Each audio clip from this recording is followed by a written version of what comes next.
Hello friends, आप सभी को बहुत बहुत शुभकामनाएं। इंट्रोडक्शन से बात शुरू करते हैं। मैं गंगा सिंह राजस्थान के बाड़मेर ज़िले से आता हूं।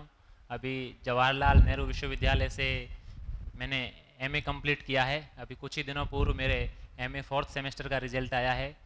और मैंने बीएससी किया था जोधपुर यूनिवर्सिटी से 2014 में। मेरे सब्जेक्ट्स थे physics, chemistry and mathematics. Final year के दौरान मैंने सोचा कि मैं सिविल सर्विसेज के लिए प्रिपरेशन स्टार्ट करूं। तो उस दौरान मुझे खूब सारे लोगों ने मोटिवेट भी किया। संयोग से उसी साल कुछ मेरे सीनियर्स सिलेक्ट हुए, तो मुझे भी लगा कि मेरे जैसी पृष्ठभूमि से लोग सिलेक्ट हो रहे हैं तो मुझे ट्राई करना चाहिए। चूँकि ये वो माध्यम है जो आपको धरातल से जोड़े रखता है और इस करियर में बहुत से अवसर है सीखने के लिए। अगर आप तहे दिल से प्रिपरेशन करेंगे तो निश्चित रूप से आपको सफलता मिलेगी, इसमें कोई शंका नहीं है, कोई संदेह नहीं है। जब मैं फाइनल ईयर में था तो मैंने सोचा कि आगे बढ़ा जाए। तो मेरे सामने कुछ ऑप्शनल्स थे, क्योंकि मैं मैथमेटिक्स का स्टूडेंट था तो मैथमेटिक्स से शुरुआत से लगाव था। लेकिन हिंदी माध्यम में मैथमेटिक्स की प्रिपरेशन करना उतना सहज नहीं था, इसलिए मैंने जवाहरलाल नेहरू विश्वविद्यालय में एमए हिंदी लिटरेचर में एडमिशन लिया और ऑप्शनल सब्जेक्ट के रूप में हिंदी लिटरेचर को ही चूज़ किया। और जेएनयू में रहते ही मैंने अपने दोनों अटैम्प्ट्स दिए। फर्स्ट अटैम्प्ट में मेरा मेंस क्वालिफाई नहीं हो पाया था, 16 मार्क्स से रुक गया था, जिसकी प्रमुख वजह थी मैंने आंसर राइटिंग प्रैक्टिस नहीं की। सेकेंड अटैम्प्ट में मैंने उन कमियों को दूर किया और मुझे लगा कि मैं कर सकता हूँ।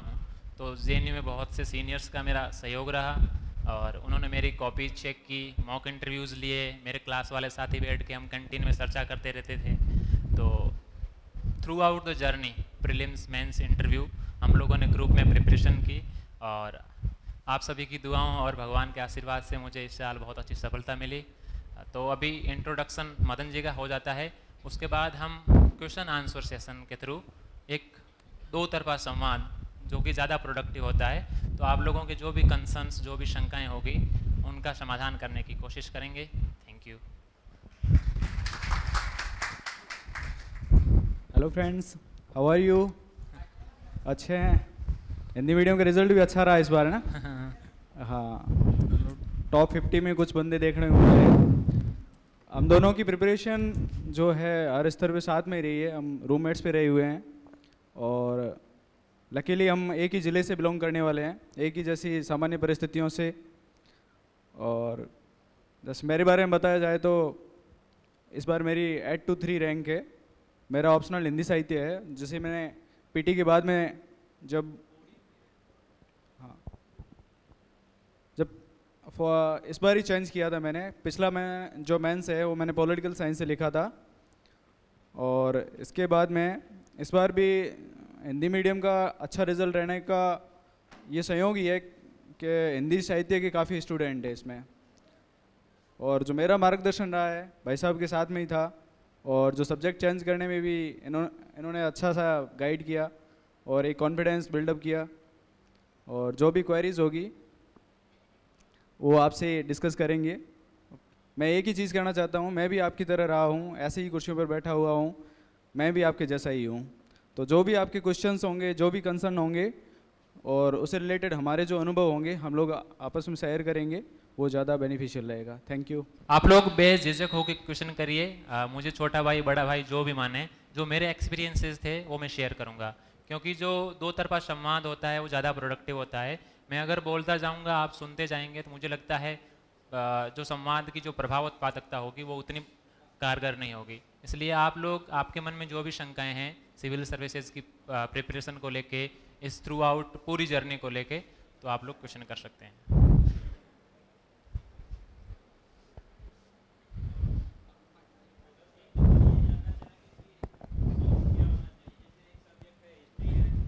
हिस्ट्री है, उसके कई सारे बुक्स हैं, नोट्स हैं, फिर यहाँ मटेरियल मिलता है। तो ये जानने की कोशिश करेंगे कि सर सिंगल सोर्स होना चाहिए और क्या होना चाहिए सिंगल सोर्स में।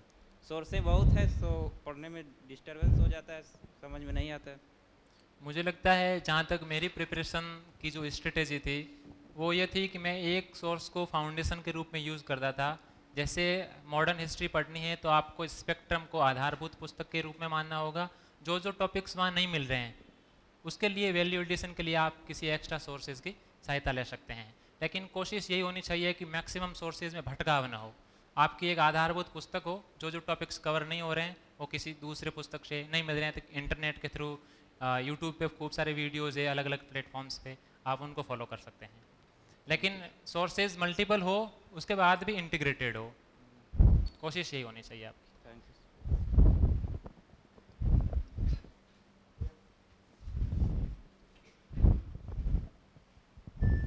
सर अखबार को लेकर एक समस्या रहती है कि कौन सा अखबार पढ़े और कौन सा नहीं पढ़े, और उसमें भी समस्या ये होती है कि लगभग 16-18 पेज होते हैं और उसमें ये चूज़ करना होता है कि कौन सा पढ़ें और कौन सा छोड़ें। इसके बारे में थोड़ा सा कुछ बता दीजिए। हिंदी मीडियम वाले कैंडिडेट्स के सामने एक मुख्य रूप से समस्या न्यूज़पेपर की है, क्योंकि द हिंदू का अल्टरनेटिव नहीं है। जहाँ तक मेरी बात थी तो हम दोनों साथ में पढ़ाई करते थे। सर द हिंदू पढ़ते थे, मैं दैनिक जागरण पढ़ा करता था। फिर हम दोनों आपस में सारे इन्फॉर्मेशन को इंटीग्रेटेड करके आपस में नोट्स बना लेते थे या फिर उनको फॉलो कर सकते थे। हाँ, एग्ज़ाम न्यूज़पेपर पढ़ते वक्त ध्यान रखना है कि जो एग्ज़ाम में क्वेश्चन आते हैं वो आपके न्यूज़ में कहाँ रिफ्लेक्ट हो रहे हैं। जैसे अगर मैं जागरण पढ़ता था तो मैं कोशिश ये होती थी कि front page, editorial page, national issue वाला पेज, इंटरनेशनल इशू वाला पेज और बिजनेस, ये 5 पेज मैं बहुत अच्छे से फॉलो करता था। और बाकी जो पॉलिटिकल न्यूज़ है या जो फटाफट खबरें हैं आपको उनको इग्नोर करना है, वो आपके सिलेबस में कहीं भी रिफ्लेक्ट नहीं हो रही हैं। तो कोशिश करनी है कि जो जो सिलेबस के टॉपिक्स न्यूज़पेपर में सीधे सीधे रिफ्लेक्ट हो रहे हैं, जैसे अगर राष्ट्रपति शासन के बारे में न्यूज़पेपर में कोई न्यूज़ आई है तो ये सीधे सीधे आपके केंद्र राज्य संबंधों से जुड़ा हुआ सेगमेंट है, तो उसे आप अच्छे से फॉलो करें। कोई रिसेंट डेवलपमेंट है उसे नोट डाउन करते रहें ताकि आपके जीएस के सेकंड पेपर मेंस में मददगार होगा। तो हिंदी माध्यम वाले अभ्यर्थियों के लिए मैं यही कहूँगा कि दैनिक जागरण राष्ट्रीय संस्करण को फॉलो करें, लेकिन ब्लाइंडली फॉलो ना करें। जो जो न्यूज़ आपके काम की है उन्हीं को, गैर राजनीति की खबरें ही पढ़ें। और अगर आप में से द हिंदू को अगर परस्यू कर सकते हैं आप लोग तो आप निश्चित रूप से करें। आप लोगों की हार्ड मेंटेलिटी नहीं होनी चाहिए। जैसे मैंने नहीं पढ़ा तो मेरे पास विकल्प था, मैं मैगजीन्स को अच्छे से कवर कर लेता था, करंट अफेयर्स के लिए विजन आईएएस को मैं अच्छे से फॉलो कर लेता था। तो अगर द हिंदू पढ़ सकते हैं तो पढ़ें, अगर नहीं पढ़ सकते हैं तो तनाव ना लें, दैनिक जागरण राष्ट्रीय संस्करण को फॉलो करें और नियमित रूप से फॉलो करें।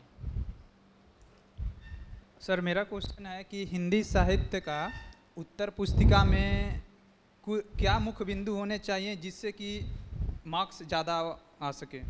मुझे लगता है आप हिंदी साहित्य के पिछले सालों के पेपर्स देखें तो सीधे सीधे क्वेश्चंस आते हैं, तो उनमें अगर जो क्वेश्चन की डिमांड है वो टू द पॉइंट अगर फुलफिल हो रही है तो आपको निश्चित रूप से अच्छे मार्क्स मिलेंगे। कोशिश मैक्सिमम कैंडिडेट्स जो गलती करते हैं, जो मैंने आसपास अपने दोस्तों के साथ देखा है, वो ये है कि लंबी लंबी भूमिकाएं बांधते हैं और जो क्वेश्चन की डिमांड है उस पर काफ़ी देर बाद आते हैं और कम लिखते हैं। तो मैं यही कहूँगा कि जो क्वेश्चन में पूछा गया है आप वही लिखें। तो सर साहित्य में थोड़ी भूमिका तो बनानी ही पड़ती है। साहित्य में भूमिका बनानी पड़ती है, लेकिन 1-2 लाइन से ज़्यादा भी लंबी भूमिका उचित नहीं है। सीधे क्वेश्चन की डिमांड पे आएँ, क्योंकि आपके पास लिमिटेड टाइम है, 7-8 मिनट में एक क्वेश्चन करना रहता है और लिमिटेड स्कोप भी है। वहाँ पर आपको 2-3 पेज में एक क्वेश्चन पूरा करना रहता है। जैसे वो 150 वर्ड्स वाला टिप्पणी वाला क्वेश्चन है तो उसके लिए आपको 2 पेज रहते हैं। तो लिमिटेड इन्फॉर्मेशन से भी काम चल जाएगा अगर प्रेजेंटेशन थोड़ा अच्छा हो और क्वेश्चन की डिमांड फुलफिल हो रही हो। और क्या समय सीमा की बाध्यता लगती है, जैसे कि हिंदी साहित्य में कभी 5 क्वेश्चन वो अनिवार्य हैं, 5 क्वेश्चन ये अनिवार्य हैं, इसके बाद फिर लगता है कि और जो बना रहे हैं उसमें समय सीमा की कमी हो जाएगी या फिर कोई और। ये जब आप एग्ज़ाम में अपियर होने वाले होते हैं उससे पहले आप यहाँ जो टेस्ट सीरीज़ लिखते हैं उसमें ये पहले से परफॉर्मा बना ले कि मुझे ये क्वेश्चन इतने समय में करना है, ये क्वेश्चन इतने समय में करना है, ताकि क्या है कि मोटा मोटा आपको आइडिया रहेगा। क्योंकि सारे क्वेश्चंस करने बहुत इंपॉर्टेंट रहते हैं। एक क्वेश्चन की क्वालिटी बढ़ाने से उतना फ़ायदा नहीं होता है जितना दूसरा क्वेश्चन अटेम्प्ट करने से होता है। इसलिए कोशिश करें कि सारे क्वेश्चंस हल कर लें, और अगर टाइम पीरियड में थोड़ा बहुत उतार चढ़ाव है तो उसे आगे वाले क्वेश्चन में फुलफिल कर दें। जैसे मेरे साथ पिछले मेंस में ये हुआ था कि हिंदी लिटरेचर के सेकंड पेपर में मेरे एक क्वेश्चन छूट गया था और 1-2 क्वेश्चन मैं अच्छे से लिख नहीं पाया था। उनकी वजह यह थी कि जो व्याख्या वाला पोर्शन है उस पर मैंने ज़्यादा टाइम स्पेंड कर दिया था। कोशिश यही करनी है कि सब में बैलेंस हो। सर एक व्याख्या में कभी कभी पता नहीं चलता है सर कि कहाँ से लिया गया है, तो क्या उस क्वेश्चन में अपने साहित्यिक मैंने दिमाग दौड़ा के लिख देना चाहिए या फिर छोड़ देना चाहिए? होता है, मुझे भी पिछले साल में 10 में से 7-8 व्याख्या ही पहचान पाया था। तो कोशिश यही करनी है कि जितना आप जानते हैं वो ही लिखें। अगर संदर्भ के बारे में परिचित नहीं है तो संदर्भ न लिखें, सीधा प्रसंग पे आ जाएं और उसका जो मूल भावार्थ है उसे सरल शब्दों में प्रस्तुत करें। ठीक। नमस्ते सर, सबसे पहले आपको चयनित होने पे बस बधाई हो। थैंक यू सर, आईएएस की तैयारी करने से पहले फ्रेशर्स को बता दिया जाता है कि अगर आपको आईएएस बनना है तो आपका रूम किताबों से भरा हुआ होना चाहिए और 12 से लेके अगर आप 16-17 घंटा नहीं पढ़ते हैं तो आपका चयन होना नामुमकिन है। तो सर इस और भी कई तरह के दबाव पहले से ही बना दिए जाते हैं कि इंटरनेट से दूर रहना, कुछ भी नहीं करना है। तो सर इस तरह से आप क्या कहना चाहेंगे इसमें?